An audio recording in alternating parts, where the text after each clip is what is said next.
se resuelve matemáticamente planteando una ecuación diferencial. Como no podemos aprender de repente todo, lo que hacemos pasamos de lo más fácil a lo más difícil. Y ustedes en el apunte, yo no lo voy a dar acá, lo voy pasando medio rápido, van a empezar de lo más fácil, que es plantear una ecuación que se llama de movimiento libre. ¿Qué es una ecuación de movimiento libre? No hay fuerzas externas, no hay amortiguamiento. Lo único que hay es inercia, ¿no es cierto? Y rigidez. Es decir, tengo la rigidez de la estructura y tengo la inercia. Entonces, se plantea lo que a esa ecuación diferencial se pasa dividiendo un poco que estos son campos, si es un grado de libertad, estos son variables de números. Pero si estamos hablando del campo de n grado de libertad, no son números, son matrices. Lo que hago en realidad no divido n, lo multiplico por n a la menos 1. Pero yo lo voy apuntando más allá, en este caso con un grado de libertad, divido por n. No hay problema. Entonces queda la ecuación diferencial, la derivada segunda del campo de desplazamiento, más un factor que le vamos a llamar frecuencia al cuadrado, por el campo de desplazamiento igual a 0. Y ahí nace el concepto de frecuencia para un grado de libertad. Y ahí es donde quiero que hacer hincapié en un concepto muy importante. La frecuencia, cualquier estructura, es proporcional a la rigidez que tiene esa estructura. Entonces, cuanto más rigidez le demos a una estructura, mayor frecuencia va a tener. Eso es algo muy importante que tienen que meter en su cabeza. La frecuencia depende de la rigidez. Y obviamente, ¿de qué más depende? De la masa. Cuando la estructura tenga mayor masa, menor va a ser su frecuencia. Y ahí está justamente el problema dinámico. Que hay dos cosas que intervienen en el problema dinámico. La rigidez que tenga la estructura y la cantidad de masa que tenga involucrada la estructura. Entonces, ese es el concepto clave con el cual tenemos que partir. Todo problema dinámico se basa en evaluar adecuadamente la masa, la matriz de masa y la matriz de rigidez. Si le erramos en eso, por eso que en los parciales, por ahí, me viene y me calcula mal la masa, o me calculan mal la rigidez. Lamentablemente están calculando mal todo el parcial y no van a aprobar ese parcial, por más que me confunden un 5, un número, vi un 5 y puse un 8, qué sé yo, vi un 2 y era un menos 5. Lamentablemente, por la estructura de cálculo, la materia de cálculo, si le erran a la masa o a la rigidez de entrada en el parcial, ya está mal el parcial. Yo no puedo evaluar un parcial que me erró a eso. Entonces, esos son los dos parámetros clave de cualquier análisis dinámico. La solución a esta ecuación diferencial del segundo orden es una ecuación general homogénea donde puede tener dos tipos de expresión. Una de una función sinusoidal desencajada o desacoplada con cierto ángulo fijo, ya lo vemos en la gráfica, o la combinación de seno y coseno. Eso ya lo han visto ustedes en mecánica, ¿no es cierto? Y bueno, acá se representa la solución, ¿no es cierto? Es como que una solución cíclica, ¿no es cierto?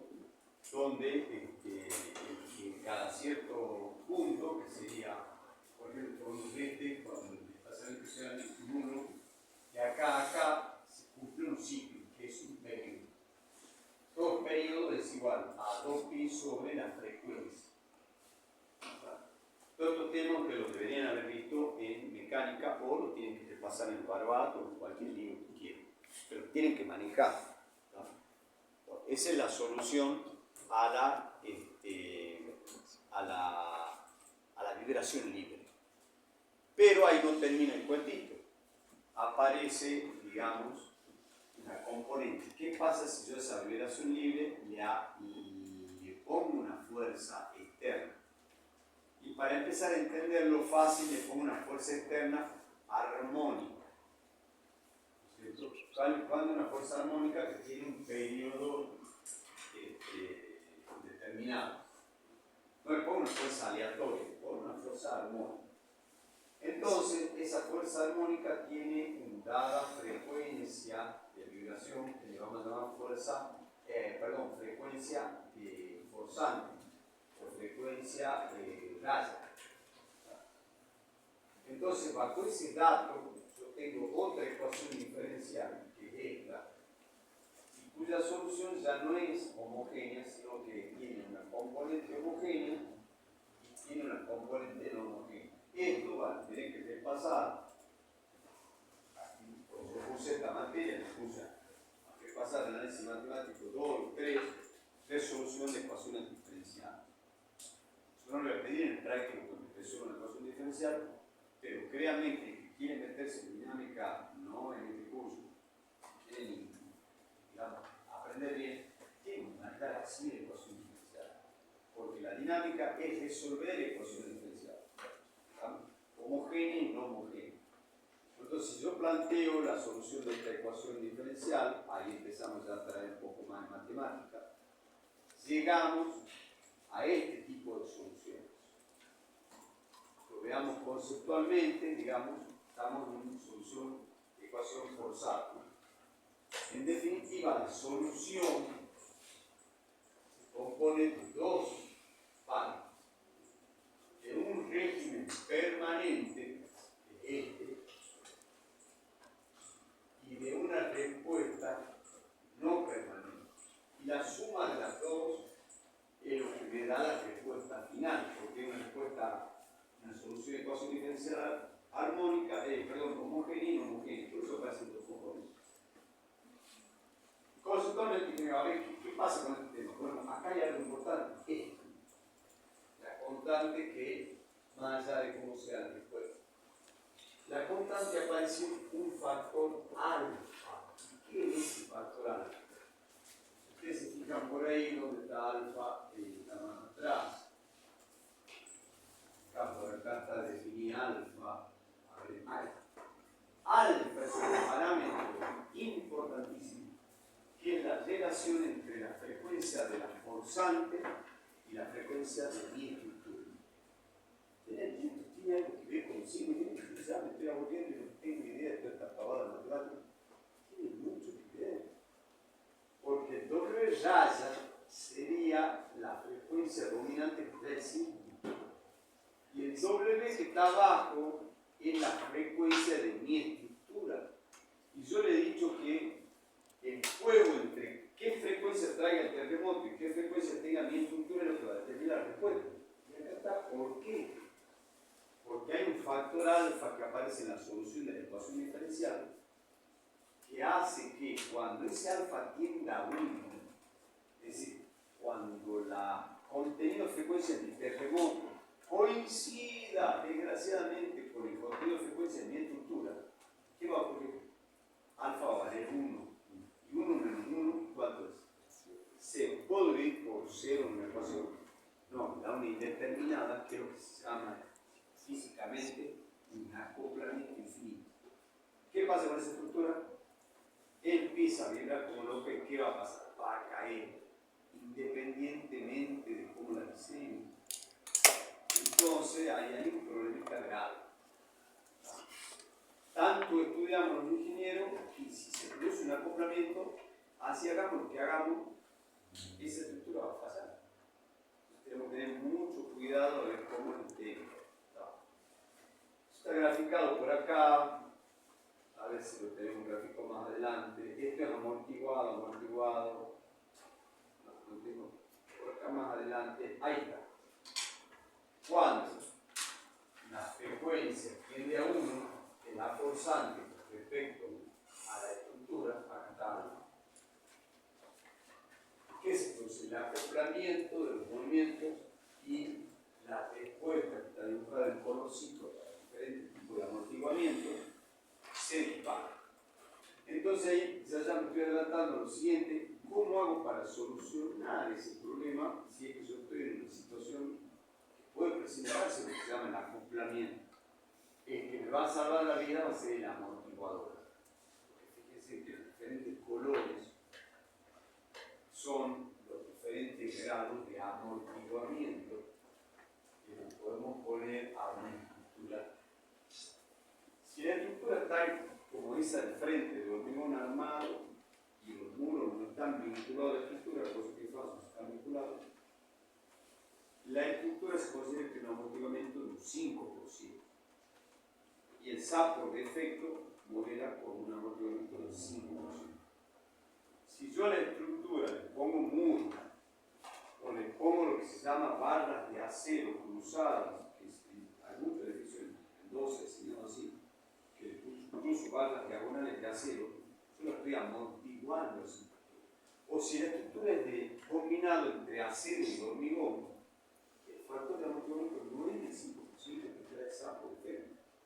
Entonces tengo que tener cuidado, porque si la estructura tiene otro factor de amortiguamiento, es otro el color de la respuesta, será celeste, color verde o azul. ¿Está muy claro? No planteé la ecuación diferencial de amortiguada porque no quiero volver loco, pero en algún momento ustedes pónganse a ver loco. Pero sí les di el concepto, ¿no? De una estructura forzante y de una estructura amortiguada. Bueno, y en definitiva, ¿en qué encaja esto? Cuando yo tengo una estructura en que según sea el juego entre la contenido de frecuencia del signo, vamos a llamar omega raya al que es forzado, el contenido de frecuencia de mi estructura, la estructura se puede transformar en un filtro. Si hay una coincidencia de frecuencia, estamos en el orden. Tenemos una respuesta dinámica que puede traer problemas, puede traer acoplamiento. Si la frecuencia del signo, fíjense, es muy por arriba de la frecuencia que yo estoy manejando en mi estructura característica, esto es una frecuencia característica, no va a haber problema dinámico.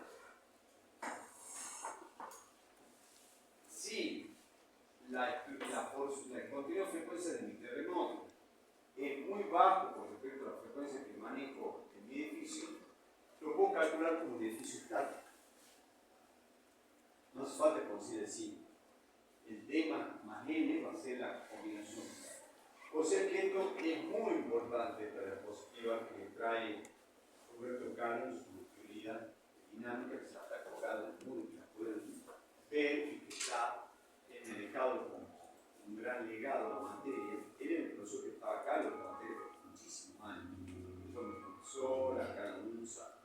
Roberto Cano, muchos no lo conocen, no porque es así. Él ya se jubiló y él dejó como legado para la materia una serie de apuntes que están con el audio, con el contado, que es la teoría que él daba. Es bueno, y claro que es bueno escucharla porque es la base de esto. Y yo doy otro aporte, así vamos sumando. Pueden consultarla en la plataforma. Bueno, y ahora viene, ¿qué hacemos con el signo? Tenemos una gran virtud. Antes de ver el signo, hay lo que se llama un impulso corto. ¿Qué es un impulso? Una pequeña fuerza rápida y yo le aplico al oscilador. De cualquier magnitud, pero corta. Y hay un principio físico que se llama el principio de la cantidad de movimiento. Ustedes lo han visto en Física 1, yo también, yo era profesor de Física 1, me gané la vida. Mi carrera seguía reciente gracias a preparar alumnos. Y enseñaba que la cantidad de movimiento o momentum, o impulso también llamado, es igual, pero el impulso o momento es igual a la cantidad de movimiento que tenga el sistema. ¿Y cómo se evalúa la cantidad de movimiento? Es la masa por la velocidad que tenga el sistema. Así se define en física cantidad de movimiento, como el producto de la masa por la velocidad. Entonces, si yo planteo que el impulso es igual a la cantidad de movimiento y la velocidad, de alguna manera, yo puedo obtenerla como la integral de las fuerzas externas actuando dividida la masa, podría yo calcular, o sea, de acá, es fácil, de acá despejo velocidad como cantidad de movimiento sobre el impulso sobre masa, y el impulso es la integral de las fuerzas que estén actuando. De esta manera podría obtener yo la respuesta del sistema frente a una carga puntual. Eso se puede graficar fácilmente, quiero que entiendan el concepto. Yo tengo un impulso, una fuerza que ocurre en un plazo cortito, muy chico con respecto al periodo. Termina ese impulso y mi respuesta va a ser de este tipo. Entonces, si es como que yo agarro una noción de un grado de libertad, el ejercicio que me hace el profesor y lo soltamos, le hemos dado un impulso. Entonces, a partir de qué hace la estructura, y sigue responde a una vibración libre, que es lo que tenemos acá. Ahora, ¿cómo hacemos con el signo? Lo vamos a considerar así, como una suma o convolución, en la palabra que se usa, de pequeños impulsos. ¿Qué es el signo? Que es una fuerza variable que tiene. ¿Está bien? Entonces, si dividimos el problema, como decía el profesor de programación, si vos querés ganar en un problema, tenés que dividir. Abusivos, la única forma de estudiarlo es dividamos en pequeños impulsos. Si yo sé la respuesta de un impulso, lo que tengo que hacer es sumar o convolucionar todas las respuestas de cada impulso. Y eso es lo que hacemos. Acá está. Tenemos un signo con diferentes tipos de impulsos. Cada impulso tiene su característica, su altura, o sea, su modo de amplificación y su tiempo. Puede ser que el tiempo sea constante y cada una de estas estructuras responde a los primeros impulsos que es una estructura esta, así por los ciclos rojos. Después tengo un segundo impulso y aparece una estructura negra. Después tengo un tercero, una estructura azul. Si yo sumo todas esas ecuaciones, yo las conozco, son fáciles. Pero sumo todas y obtengo la respuesta ante un signo que es una suma de impulsos cortos. Es así como se la ingeniero para poder resolver el problema específico.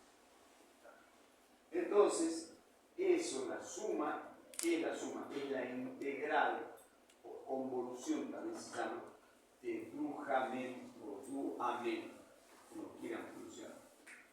Hay un árabe por acá. No sé si es árabe, Duhamel. Duhamel, digamos, si quieren. La integral de Duhamel, que es muy importante, conceptualmente hablando, ¿qué es? Es una convolución o una suma de respuestas. Cada una de las respuestas lleva un impulso corto, o sea, una ecuación diferencial. La integral de Duhamel es una integral de ecuaciones diferenciales. ¿Es fácil sumar ecuaciones diferenciales? No, para nada. Matemáticamente una locura. Y entonces, ¿para qué nos lo da? Porque tenemos una computadora y se puede aplicar un método numérico. Quiero que ustedes han visto en matemática aplicada, dentro de Newman, por ejemplo. Ya han habido personas que han resuelto esa integral por lo que se llama, no integrándola matemáticamente porque son difíciles de solucionar, sino por métodos numéricos. El más conocido es el método Newman.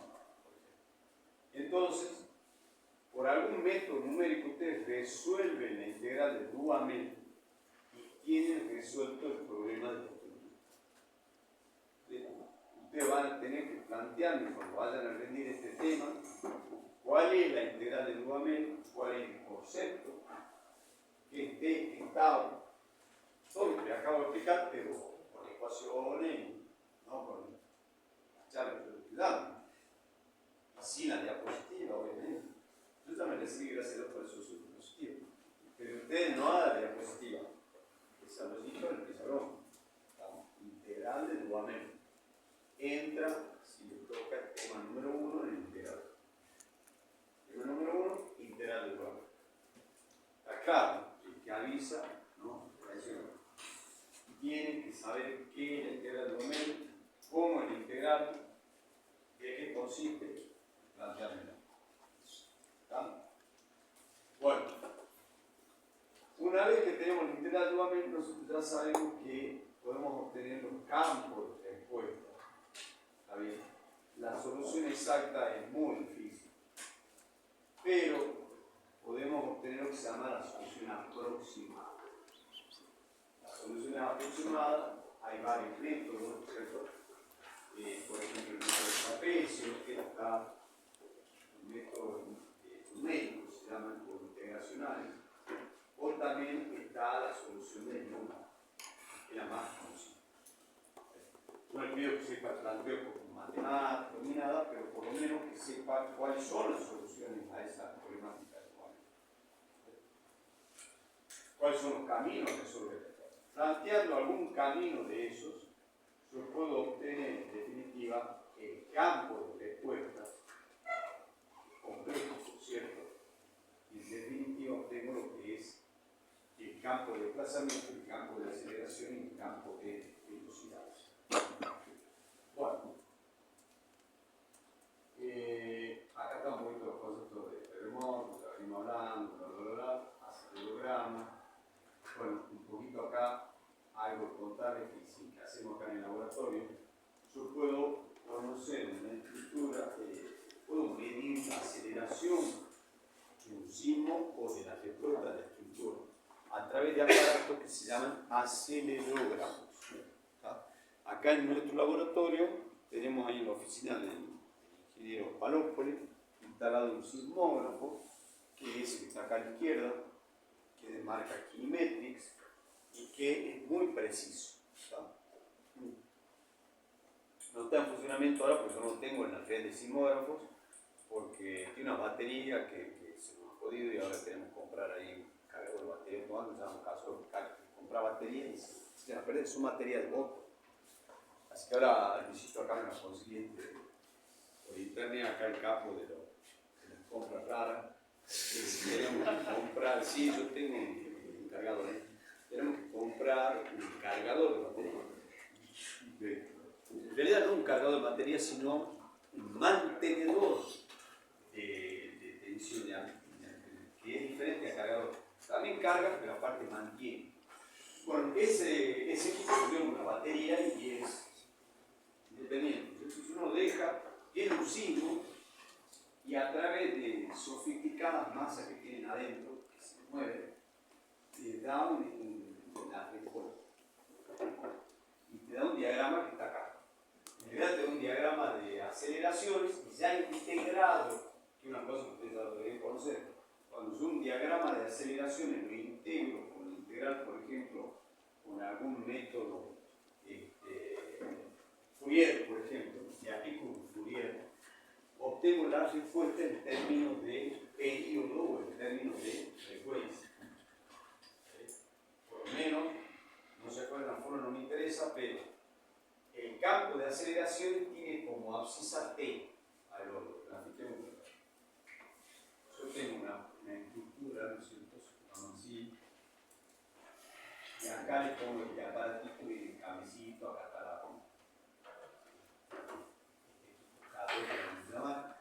y de acá obtengo una cosa como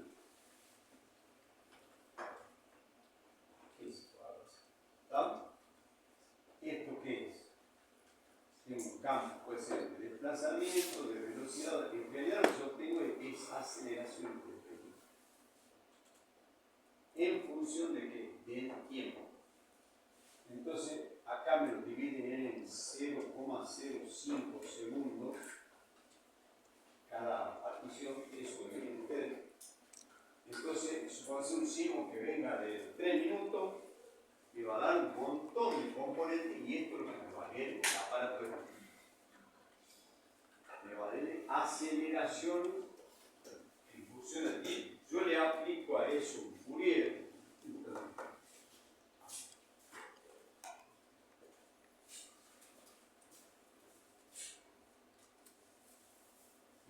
¿Qué obtengo? ¿No es cierto? PSD a esto le aplico un Fourier, que es un integral especial. ¿No es cierto? La trabajo esa señal y lo que obtengo son, ¿qué son? La densidad espectral de potencia frente ya sea a periodo o frecuencia, lo que quiera determinar. En el caso de los más comunes, frecuencia. ¿Y qué son estos picos? Son el contenido, por eso es importantísimo aplicarle Fourier a la acción, es el contenido de frecuencia que trae el signo. En el año 2010, cuando tenía funcionando ese aparato, ahí tenemos la batería de condición, gracias a Dios, y el 27 de febrero de 2010 a las 13:17 vino un terremoto muy importante, ¿sabes? No sé si usted está vivo o si está nacido, no sé. No sintieron ese terremoto. ¿Alguien estaba vivo en ese momento? ¿Estaba en algún lado de Salta? ¿Se acuerda de ese terremoto? ¿2010? Sí. Era chico, ¿cuánto tenés usted? ¿Ah? 12 años. Bueno, y se asustó con el terremoto, ¿se acuerdan? Sí, un terremoto importante. Yo lo tengo medido, ya les muestro ahí el terremoto, tengo medido a las aceleraciones, y con ese contenido de aceleración aplicando el Fourier, yo puedo saber qué contenido de frecuencia, y este sería la frecuencia raya, que es la que trae el signo. No trae una frecuencia, trae varios contenidos de frecuencia. No existe terremoto. Ah, mira, tengo un terremoto de frecuencia 2,4 Hz. Ah, qué lindo. Véndeme uno de 5,4. Pásame por celular otro. Ah, terremoto trae un contenido de frecuencia. Lo que pasa es que a veces puede ser un contenido bajo, un contenido alto, y ahí es donde me empieza a tocar las estructuras altas o las estructuras bajas, o todas. Se dan cuenta que nadie tiene la palabra acá, la razón de nada. No sabemos qué contenido de frecuencia pueda tener un signo, pero sí lo podemos medir con estos aparatos. Y lo tenemos acá en la música. Ahí están los aparatos en foto, con los cuales podemos medir una respuesta de un signo. Por eso es bueno verlo, palparlo, entenderlo. Saber lo que es un Fourier, saber qué me da el aparato, qué obtengo. Ya le voy a mostrar la curva que por ahí la tenemos. Las máximas respuestas de un acelerograma, acá abajo,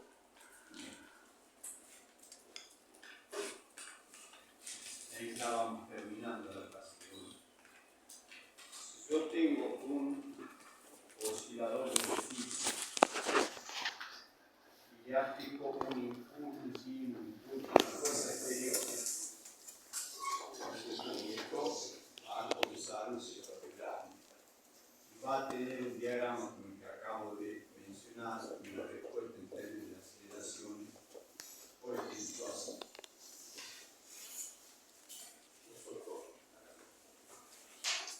Vamos a dejarlo acá. Acá viene la relación de respuesta en términos de aceleraciones, una cosa así, en el tiempo. Esto se llama acelerograma. Porque se llama de la variación de la aceleración en el tiempo. Para un dado oscilador de una dada frecuencia, una dada acción que yo le pongo, yo puedo obtener lo que se llama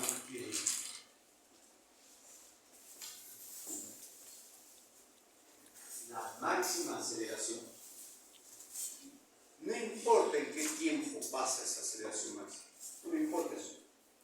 Lo único que me importa es que aceleración máxima.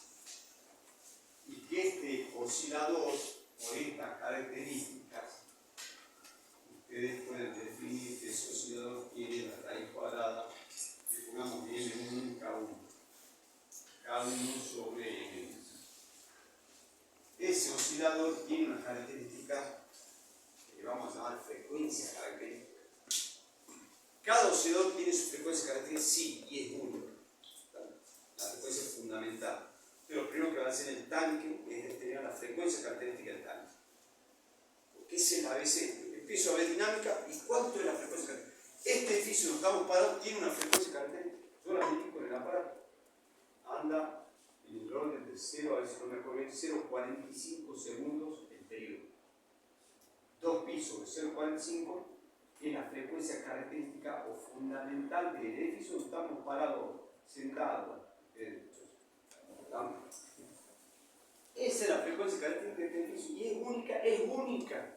Porque ¿de qué depende, ingeniero? De la rigidez y de la masa que tiene ese edificio. Y es constante, y sí, bueno, más o menos se nos viene obra y servicio, que tiene una pared abajo, o más o menos, es más o menos constante la masa y la rigidez. No estamos contando la masa de los alumnos que van bien, no, la masa estable. Estamos como este edificio tiene una determinada masa, una determinada rigidez, que va a ser el objeto de esta materia, el que no sepa calcular rigidez y masa de un edificio está frito, está echado la materia. Porque de ahí sale lo más importante del edificio, la frecuencia de ese edificio, que vamos a llamar frecuencia característica. Si yo relaciono para este edificio la máxima aceleración que yo determino, entonces ya tengo un parámetro muy importante. Si después agarro otro edificio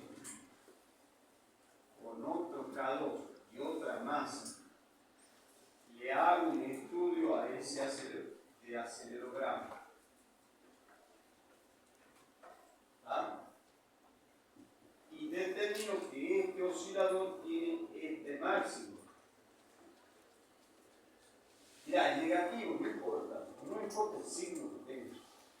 Y ocurre para este T2, no importa para qué segundo ocurra. O sea, al final cuando se cae el edificio, acá en el segundo que quiera, siempre no importa. Pero hay dos parámetros que son muy importantes.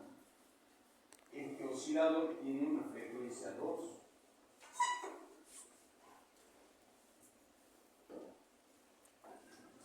Y tiene una velocidad máxima 2. ¿Lo van entendiendo hasta ahí? Entonces, yo en el estudio de muchos osciladores, muchos edificios altos, y a cada uno le estudiaría la frecuencia que tiene el edificio y su máxima respuesta. Yo podría concluir que se llama un espectro. Entonces, ¿qué es un espectro? Es un diagrama donde coloco, por acá está mejor, vamos a la parte final, ahí está un espectro real, acá un espectro medio y un espectro normalizado. Entonces, ¿qué es un espectro en definitiva? Es un diagrama donde yo coloco diferentes estructuras o osciladores